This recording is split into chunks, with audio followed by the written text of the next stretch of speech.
9월에 조금 조정이 있을 수 있습니다. 왜냐면 비트코인은 과거 반감기 3번에서 모두 8월이 가겠고 9월이 조금 조정이 있었어요. 그 패턴이 반복된다고 할 때 이번에도 9월이 조정이 있을 수 있지만 그 이후로 10월부터는 또 강력한 4분기, 비트코인의 모든 계절적 요소 중에서 4분기가 가장 강력하거든요.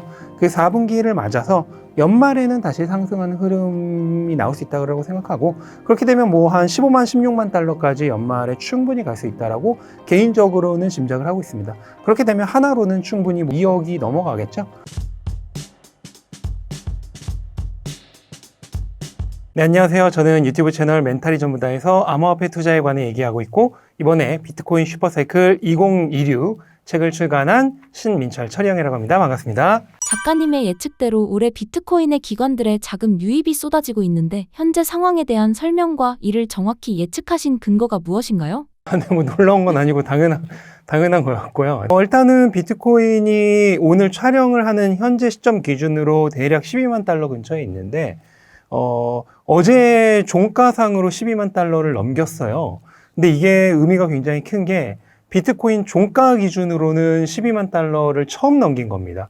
기존에 11만 9,900 몇십 달러가 최고 종가였거든요. 그러니까 비트코인 15년 역사에서 처음으로 12만 달러를 넘긴 채 하루를 마감한 최초의 날입니다.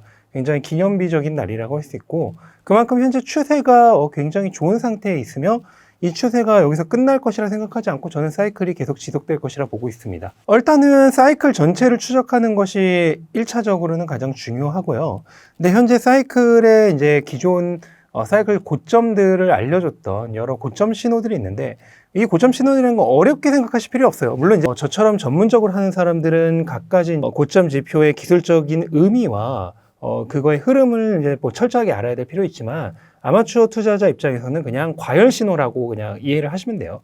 근데 그 모든 과열 신호들이 지금 비트코인이 전혀 과열되어 있지 않다라고 하는 점을 나타내주고 있고, 또 한 가지는 거시 경제 환경인데, 현재 거시 경제 환경이 너무나 좋습니다. 이번에 CPI가 발표됐지만 CPI에서 굉장히 긍정적인 신호가 나왔거든요. 그게 뭐냐면은 상품 물가가 예상보다 별로 안 올랐어요. 그러면서 서비스 물가는 조금 오르긴 했지만 항공료나 자동차 수리비 같은 여름 휴가철과 좀 관련 있는 애들만 올랐거든요.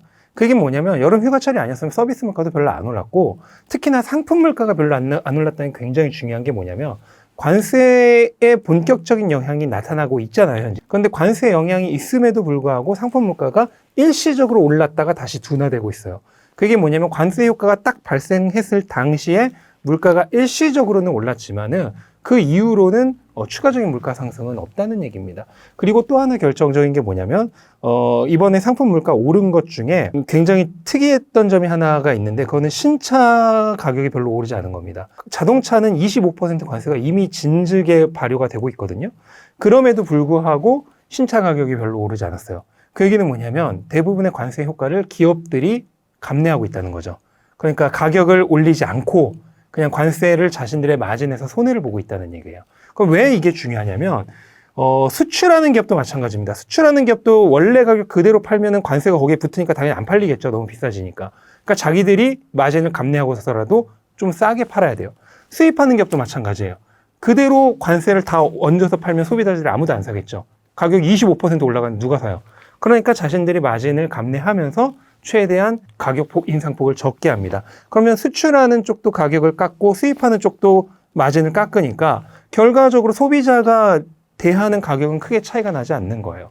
근데 일단 1차적으로는 그런데 문제는 뭐냐면은 그 현상이 지속되면 수출하는 기업, 그러니까 미국 외의 기업들, 글로벌 기업들, 그다음 수입하는 기업, 미국 기업들의 마진이 계속 줄겠죠. 그럼 마진이 줄면 어떻게 되느냐? 고용이 줄고 임금을 줄이겠죠. 고용이 줄고 임금이 줄면 어떻게 나요? 소비자들이 받는 돈이 없잖아요. 지출을 줄이겠죠. 지출을 줄이면 물가는 더욱더 둔화되고 경기가 약해집니다. 경기가 약해지면 어떻게 되나요? 각국의 중앙은행과 재무부가 그 경기를 살리기 위해서 유동성을 풀고 금리를 낮추겠죠.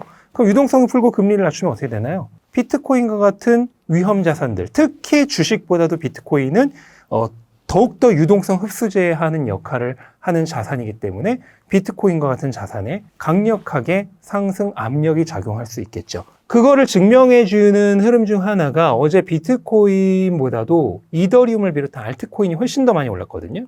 그 이유가 이번에 CPI가 예상보다 높지 않게 나오면서 금리 전망치가 굉장히 낮아졌어요. 9월 금리 인하 가능성을 원래 85%로 봤는데 하루 만에 95%로 뛰었거든요. 그 얘기는 뭐냐면 유동성 확장의 속도가 더 빨라진다는 얘기예요.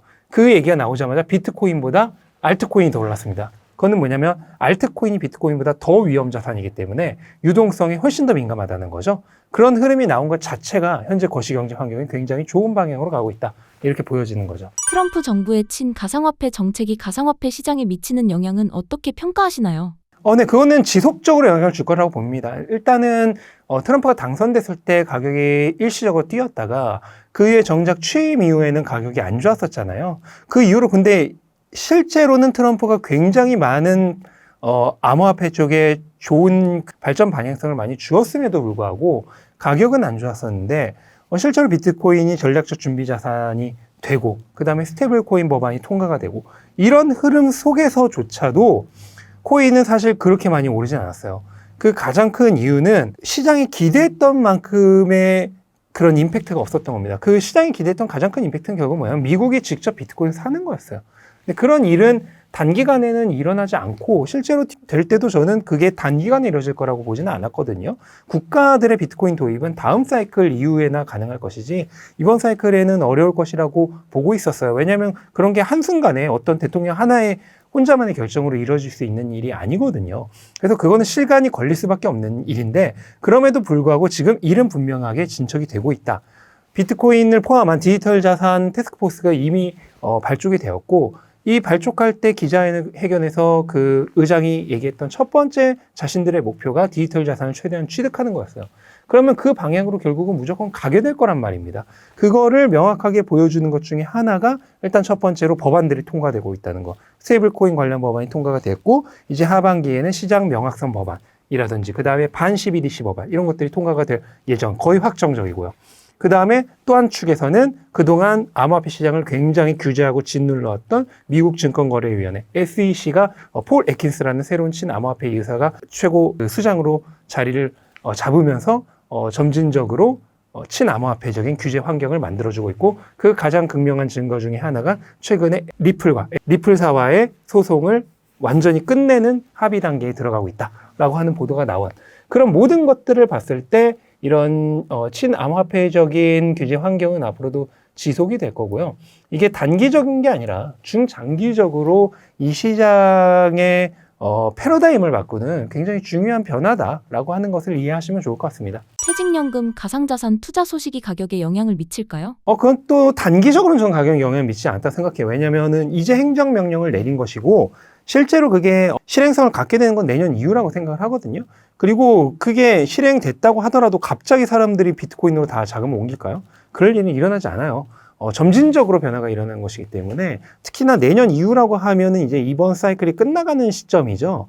그렇기 때문에 이번 사이클에서 저는 뭐 극적인 변화를 일으켜 줄 거라고 생각하지 않고 이것도 마찬가지로 좀 장기적으로 봐야 되고 다음 사이클부터는 본격적으로 영향이 나타나기 시작할 거라고 보고 있습니다. 왜냐하면 이 퇴직연금의 현재 기금 규모가 거의 10조 달러 가깝거든요. 9조 달러 수준인데 이거에 뭐 1%만 들어온다고 하더라도 1,000억 달러잖아요. 어마어마한 수준이고 그런 자금들이 들어온다고 하는 그 직접적인 자금 유입의 효과도 있겠지만 또 한 가지 효과가 뭐냐면 결국 사람들이 미국 주식시장을 신뢰하고 그다음에 미국 주식시장의 뭐 영원한 우상향을 믿는 가장 큰 이유 중에 하나가 결국 미국 국민들의 노후가 퇴직연금에 달려 있는 거잖아요. 그래서 미국은 결코 이 퇴직연금이 무너지는 걸 놔둘 수가 없죠. 절시할 수가 없습니다.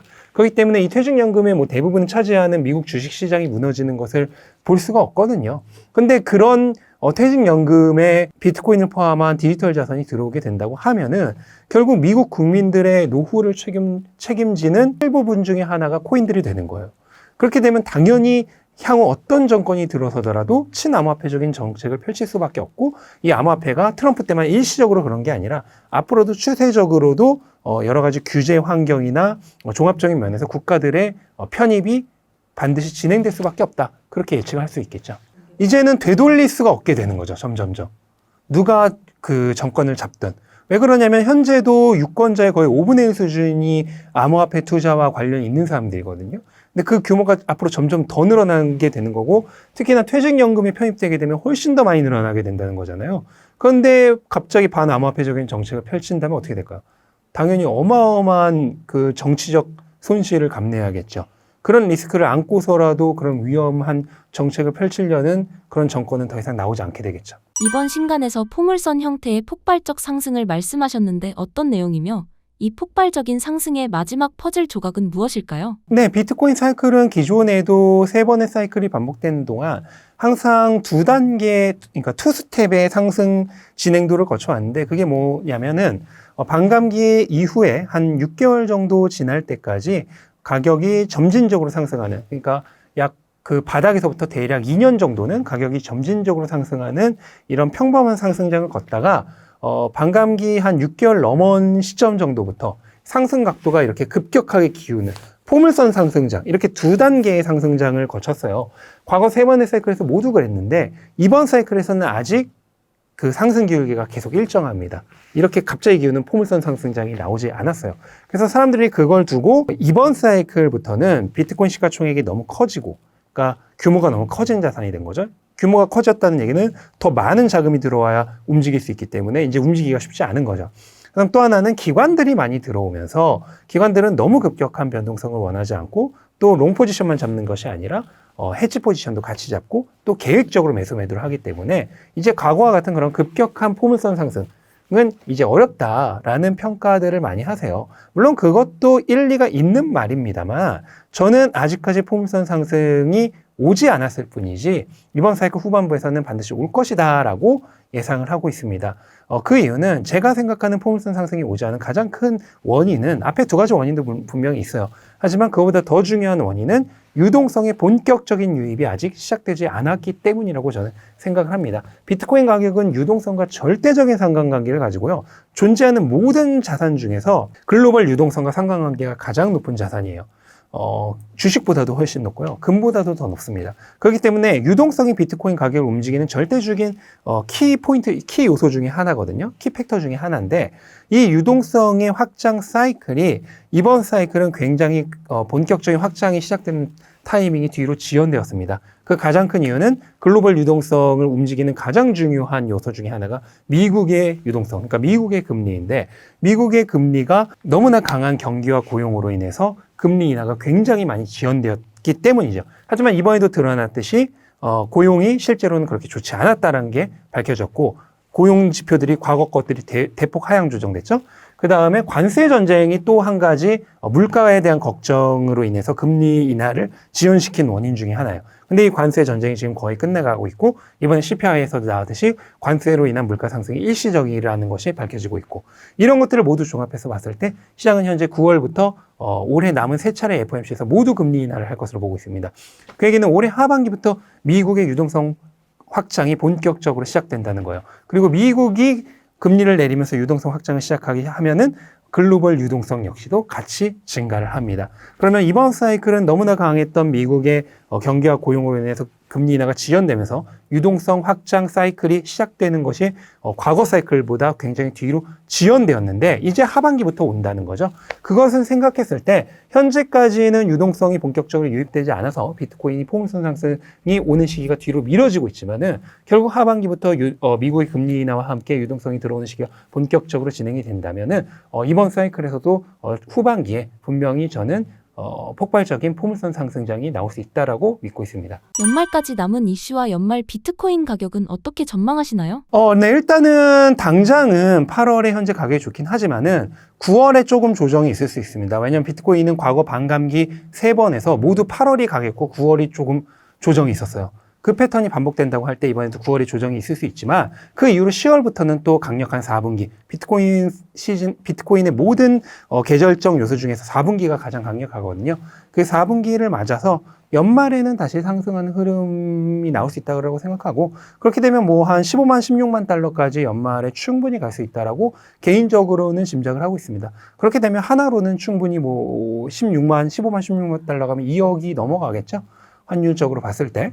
그 정도 가격을 연말까지는 충분히 가능하지 않나. 뭐 100% 그렇게 된다는 아니지만 충분히 그 정도의 여력은 있다. 그렇게 이해를 하시면 되겠네요.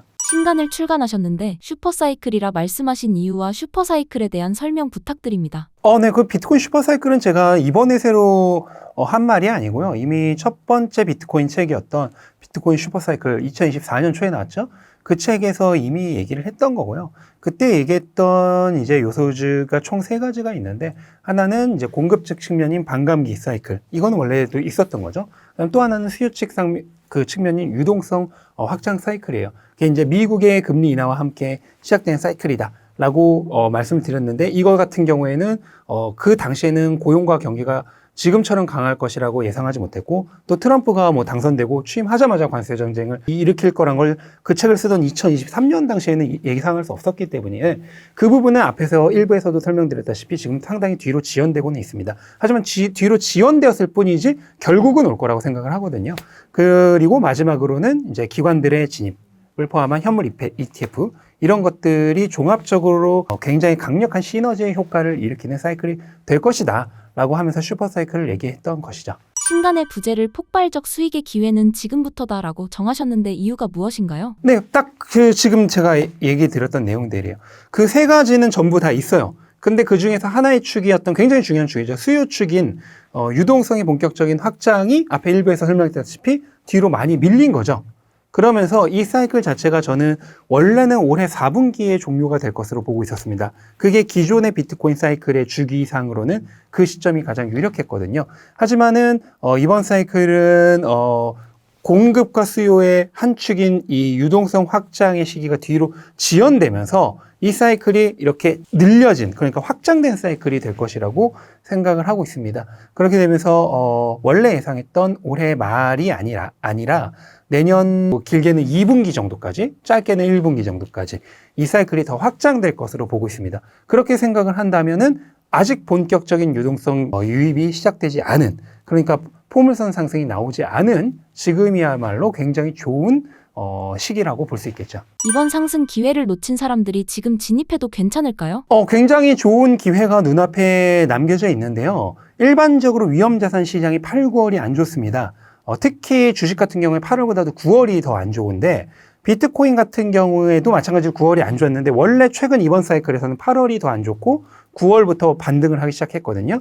근데 이번엔 지금 8월이 좋잖아요. 근데 이게 뭐 없었던 패턴이 아니라 지난 반감기 다음의 패턴입니다. 지난 3번의 사이클에서 모두 반감기 다음에 8월이 좋고 9월이 약한 8강 구약의 형태가 나타났었어요. 그리고 현재까지도 8월이 좋기 때문에 이번에도 마찬가지로 8강 구약의 반감기 다음의 패턴이 반복될 가능성이 높다라고 추측해 볼 수 있겠죠. 물론 미래는 예측할 수 없지만 확률적으로는 그렇게 될 확률이 높다라고 볼 수 있겠죠. 그렇게 된다면은 이번에 8월에 오르는 동안 너무 서둘러서 포모가 와서 사기보다는 오히려 확률적으로는 반감기 다음에 8월에 좋았으면 9월에 조정이 올 확률이 높기 때문에 그 9월 조정을 노려서 그동안 좀 못 가졌던 코인들이 있으면은 매수 타이밍을 가져보면 굉장히 좋은 기회가 되지 않을까, 그렇게 보고 있습니다. 명확한 이유는 없어요. 그냥 시즌적으로 위험자산 시장에서 100년 동안 반복되어 왔던 역사고요. 여러 가지 이유들이 있습니다. 뭐 휴가철이라든지 아니면 뭐 가을 학기 입학 시즌이라든지, 그 다음에 뭐 가장 대표적으로는 3분기에 실적 마감을 하는 기관들이 많다든지 이런 것들이 있는데, 저는 이제 와서는 사실 다 의미 없고 좀 자기 실현적 예언이라고 생각합니다. 왜냐하면 100년 동안 위험자산 시장이 항상 9월이 안 좋았기 때문에 이제 사람들이 8월만 되면 다 파는 거죠. 그러면서 지금은 자기 실현적 예언이 거의 되어가고 있지 않나, 그렇게 보고 있습니다. 이제 진입하시는 분들을 위해 진입 가능한 가격대를 알려주실 수 있을까요? 가격은 사실 정확히 예측은 할 수 없고요. 특히 알트코인들의 가격은 뭐 워낙 변동성이 크기 때문에 예측이 불가능하고, 그냥 확률적으로는 반감기 다음에 8월에 올랐다면 9월에는 조정이 올 확률이 높다. 근데 꼭 그거 아니더라도 사실 많이 올랐으면 그 다음에 조정이 올 확률이 높죠. 그렇기 때문에 뭐 9월, 8월에 많이 오른다면은 9월에 조정이 있을 확률이 있기 때문에 그 타임이 9월, 뭐 정 모르겠으면 9월 한 달 동안 그냥 분할 매수를 하는 거죠. 내가 예를 들어서 3천만 원 있으면 매일 100만 원씩 사는 거죠. 30일 동안. 그렇게 하셔도 좋고, 뭐 또 한 가지로는 이제 비트코인 같은 경우에는 조금 예측이 가능한데, 비트코인은 과거 3번의 사이클 동안 9월의 조정기에 우리가 불마켓 서포트 밴드라고 하는 20주와 21주 이평선을 이렇게 같이 나란히 표시하는 이 구간이 있거든요. 이 20주, 21주 이평선 까지 가격이 떨어졌던 적이 많아요. 그럼 현재 20주, 21주 이평선은 한 10만 달러 중반대인데 아마 9월까지 가면 가격이 오르겠죠? 그러면서 아마 11만 달러 정도까지 갈 것으로 봅니다. 그렇다면은 과거 패턴을 그대로 따른다면은 뭐 예를 들어서 8월에 13만 달러까지 올랐다가 9월에 11만 달러까지 떨어질 확률이 존재하겠죠. 근데 뭐 그렇다고 해서 11만 달러까지 무조건 간다고 장담할 수 없기 때문에 뭐 한 12만 달러까지 떨어지면 거기서부터 다시 사기 시작한 그런 식으로 항상 뭐 몰빵하려고 하지 마시고 최대한 리스크를 분산해서 분할로 진입을 하신다면 큰 문제가 없지 않을까 생각을 합니다. 최근 여러 변수가 등장하는 상황에서 혹시 이번 슈퍼 사이클의 정점 시기와 비트코인 가격 예측의 변화 가능성이 있을까요? 네, 당연히 앞에서 설명드렸다시피 지금 유동성 확장의 본격적인 유입기가 뒤로 미뤄졌기 때문에 이번 사이클이 원래 사이클 주기보다는 더 연장될 것으로 생각을 합니다. 그래서 물론 이제 고점 신호들을 보면서 계속 추적을 할 거예요. 그러면서 신호가 나온다면은 사이클 고점을 예측해 볼 수 있지만 아직까지는 과열 지표가 전혀 보이지 않기 때문에 일단 기본적으로는 내년 1, 2분기 정도까지 사이클이 더 연장될 것으로 보고 그 이후에 이제 정확한 고점은 여러 가지 신호들을 모니터링 하면서 판단을 해 나가야겠죠. 현재 비트코인은 사이클 어느 단계에 진입했다고 보시나요? 네, 일단은 사이클이 지금 후반기이긴 하지만 아직 포물선 상승이 나오지 않은 시점이고 포물선 상승은 계속 말씀드렸다시피 미국이 금리 인하를 하면서 글로벌 유동성 확장 사이클이 가속화되는 시점부터 본격적으로 위험자산 시장으로 자금이 유입되면서 알트코인들이 막 오르고 하면서 그때부터 본격적인 상승 각도가 가파르게 기우는 포물선 상승장이 나올 것이라고 생각을 하기 때문에 그 타이밍에 맞춰서 혹시라도 반감기 다음에 그 패턴에 항상 나오던 8월에 강하고 9월에 약한 그 패턴이 나온다면 9월에 조정기에 분할 매수로 진입을 한다면 최적의 타이밍이 되지 않을까 생각을 합니다. 작가님의 투자 방식을 소개해 주실 수 있을까요? 네, 뭐 저는 뭐 항상 똑같고요. 비트코인 같은 경우에는 무조건 사이클 전체를 바라보면서 투자를 하고 그 중간중간에 있는 뭐 여러 가지 이벤트나 이슈로 인해서 뭐 매도하거나 하지 않습니다. 다만 새로운 자금에 대한 매수 속도 같은 거는 조절을 할 수 있죠. 예를 들어서 가격이 오르는 시기에는 덜 사고, 그 다음에 가격이 내리는 시기에 더 사고, 이런 식으로 조절을 할 수 있지만 기본적으로 트레이딩 하지 않고 사이클 전체를 아우른 투자를 하고요. 그 다음에 사이클 후반부로 가면서 알트코인 비중을 조금씩 더 늘리고 필요하다면 비트코인을 팔아서라도 알트코인 비중을 늘리고요. 그 다음에 알트코인의 경우에는 물론 당연히 사이클을 바라보는 투자를 하고 사이클 후반부에 매도를 할 것이긴 하지만 그 안에서도 일시적으로 좀 많이 오른 애들이 있으면 어느 정도 팔아서 매수 여력을 확보해주고 리밸런싱을 해주는 그러니까 알트코인은 어느 정도 적극적인 트레이딩을 해주는 거죠. 지금 우리나라의 가상화폐 정책에 대해 어떻게 생각하시나요? 네, 굉장히 좀 뒤처지고 있다라고 생각을 하고요. 다들 아시겠지만 한 2017년, 18년까지만 하더라도 뭐 국내 암호화폐가 굉장히 전 세계적으로 봤을 때도 선두주자 중 하나였거든요. 빗썸과 같은 그런 거래소도 뭐 세계 거래소 10위 안에 뭐 지금도 큰 편이긴 하지만 현물 기준으로는 하지만 이제 선물 시장이 커서 그런 거고 그 당시에는 그냥 선물 현물 이런 거 없이 그냥 굉장히 큰 거래소였거든요. 그런 식으로 굉장히 선두주자였지만 굉장히 보수적인 그런 정치권들의 정책으로 인해서 지금 아직도 현물 ETF조차 거래가 안 되고 이미 있는 현물 ETF도 거래를 안 되고 우리나라 자산운용사가 만드는 건 당연히 생각도 할 수 없는 데다가 기업들의 거래소 진입도 아직도 막혀 있죠. 이런 식으로 굉장히 좀 뒤처지고 있기 때문에 이 시장은 선점효과가 굉장히 뭐 어느 시장이든 그렇지만 선점효과라고 하는 게 굉장히 중요하거든요. 그래서 미국이 지금 이렇게 열심히 하고 있는 이유가 선점효과를 취하려고 하는 거잖아요. 그런 와중에 아직도 굉장히 많이 뒤처지고 있기 때문에 조금 더 뭐 우리를 비롯한 일반 투자자들이 열심히 코인을 잘 모아서 이 시장에서 다른 국가들에게 너무 선점당하지 않았으면 좋겠다라고 생각을 합니다. 전 세계적으로 가장 많이 비트코인을 가지고 있는 국가라고 해봐야 미국이라고 해봐야 아직 20만 개 수준의 그러니까 1%도 안 되는 수준이기 때문에 국가들의 진입은 아직 본격적으로 이루어지지 않았지만 한국 같은 경우는 현물 ETF도 아직 승인이 안 됐지만 미국 같은 경우에는 각종 규제나 이런 것들 모두 완화하면서 기업과 기관들이 참여할 수 있는 환경을 만들고 있잖아요. 그런 변화가 중요하다라고 생각을 합니다. 근데 문제는 개인들은 계속해서 물량을 빼앗겨 가고 있고 앞으로도 그럴 것이라고 생각을 합니다. 그게 뭐 모든 시장에서 발생한 슬픈 역사인데 결국 프로와 아마추어 싸움이잖아요. 대부분의 투자자들은 아마추어이기 때문에 계속해서 패배해 나갈 수밖에 없어요. 그러니까 각 개인이 경각심을 가지고 살아남을 수밖에 없는 거죠. 최근 리플 가격의 흐름과 급등한 이유가 무엇인가요? 네, 뭐 신고가를 돌파했었지만 결국 그 최고가 저항에 막혀서 뭐 다른 알트 특히 이더리움 대비 상대적으로 그렇게 좋지 못한 흐름인데 뭐 결과적으로는 원래 알트 시즌의 흐름을 갈 거라고 생각을 해요. 알트 시즌은 이제 비트코인에서 알트코인으로 주도권이 넘어오면서 우선은 대장인 이더리움이 먼저 가고 그 다음에 메이저 알트들이 가는 흐름인데 이더리움이 충분히 갔다 싶으면은 그 다음에 뭐 리플 솔라나가 갈 차례가 오겠죠. 최근 리플의 기관 자금이 무섭게 몰리고 있는 상황과 이유가 무엇인가요? 뭐 리플뿐만 아니라 지금 이더리움 같은 경우에는 비트코인보다도 더 많은 자금이 들어오고 있거든요. 근데 이더리움은 시가총액이 비트코인의 5분의 1 이제 좀 넘었죠. 가격이 최근에 많이 올라서. 원래 5분의 1 수준이었어요. 그런데도 비트코인보다 이더리움으로 돈이 더 많이 들어왔어요. 현물 ETF로.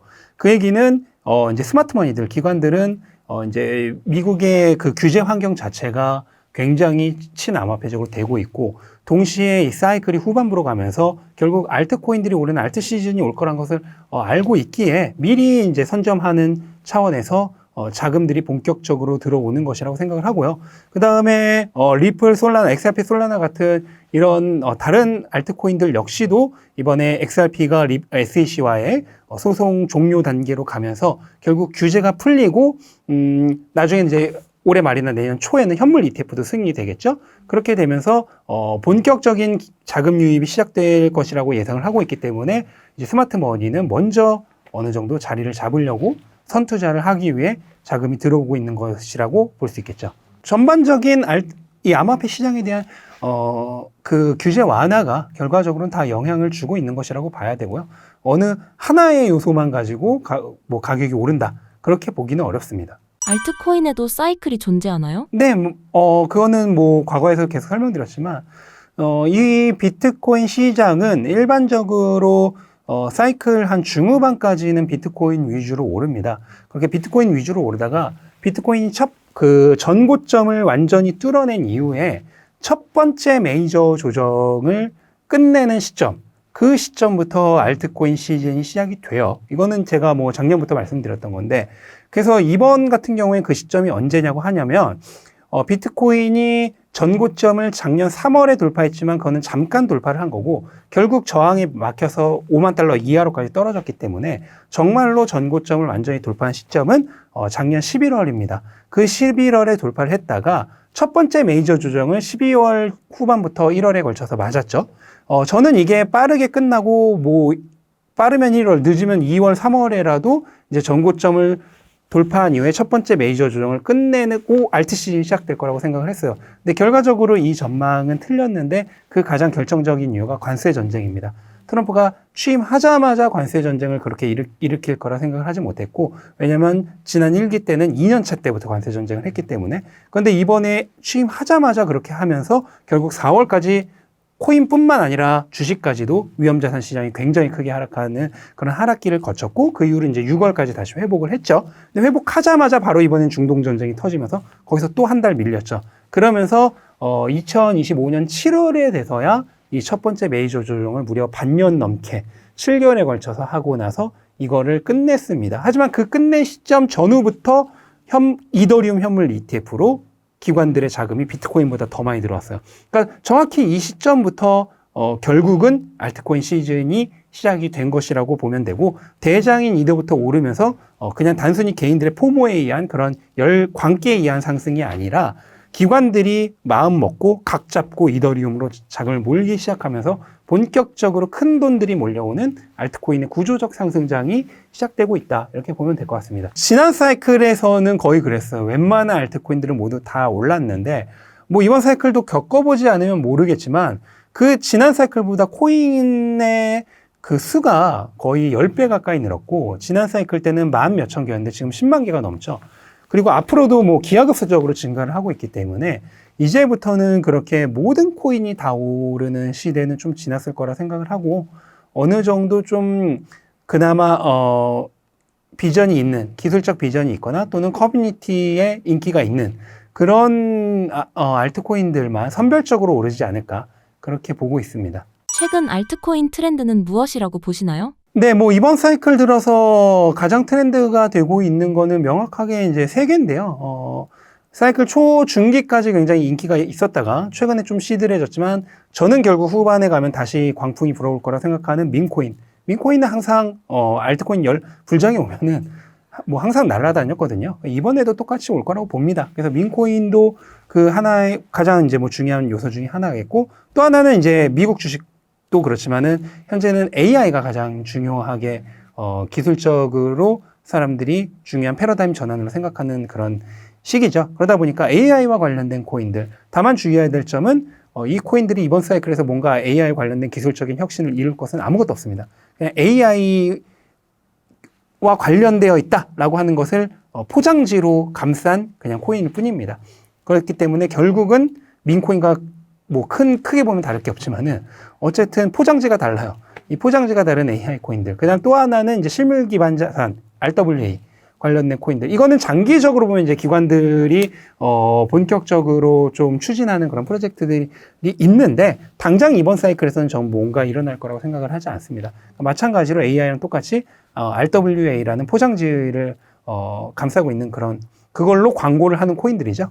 그렇게 뭐 세 개의 섹터가 이번 사이클에서 가장 주목받는 섹터가 되지 않을까. 알트코인 투자 방법에 대해 알려주세요. 네, 알트코인은 기본적으로 투기성 자산이라는 걸 분명히 인식을 하고 투자를 하셔야 되고요. 그렇기 때문에 뭐 너무 비전을 믿거나 장기적인 투자를 하기보다는 이 알트코인과 비트코인의 상승 사이클에 맞춰서 이 코인들을 투기성으로 어느 정도 보유를 한 다음에 좀 많이 오르면은 너무 욕심 부리지 말고 적절히 오를 때마다 분할 매도를 해서 다른 코인들로 분산 투자를 하는 그런 리밸런싱을 자주 하는 관점에서 좀 투자를 하시면 좋을 것 같아요. 포트폴리오는 사람 성향 따라 너무나 달라지는 것이기 때문에 뭐 천편일률적으로 정답을 말씀드릴 수는 없고요.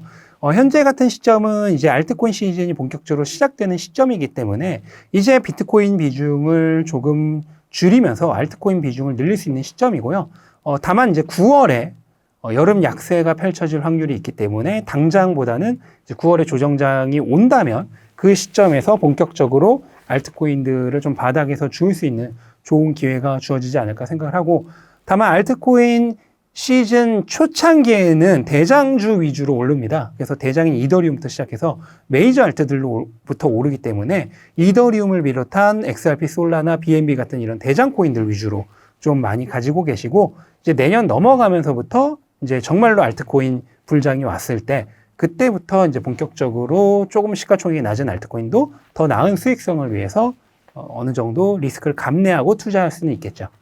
사이클에 따른 4단계 자금 배분 전략은 무엇인가요? 네, 뭐 쉽습니다. 일단 1차적으로 우리가 크립토 윈터라고 하는 암호화폐 겨울, 그러니까 약 1년간의 하락장이죠.